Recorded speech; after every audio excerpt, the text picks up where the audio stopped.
নমস্কার বন্ধুরা, অনুজ বাংলা ক্লাসে সকলকে স্বাগত জানাই। জেটার সিলেবাসের নতুন চ্যাপ্টার এরা যদি জানে, কামিনী রায় লিখেছেন। একটা নতুন ভিডিও নিয়ে এসেছি, শর্ট কোশ্চেন অ্যান্সার। সকলে তোমরা দেখে নিও। এরা যদি জানের শর্ট কোশ্চেন অ্যান্সার আমি তোমাদের সামনে তুলে ধরলাম।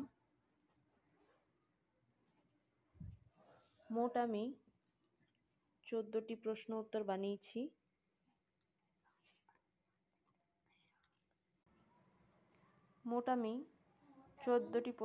বানিয়েছি। সকলে দেখে নিও, তোমাদের খুব হেল্পফুল হবে, কাজে লাগবে। সামনেই আসতে চলেছে জেটাট। আরও নতুন ভিডিও আমি তোমাদের সঙ্গে শেয়ার করব, আরও যা যা সিলেবাসের মধ্যে আছে সব কটাই। তার আগে তোমরা লাইক, কমেন্ট, শেয়ার করে দিও, আর নতুনরা প্লিজ সাবস্ক্রাইব।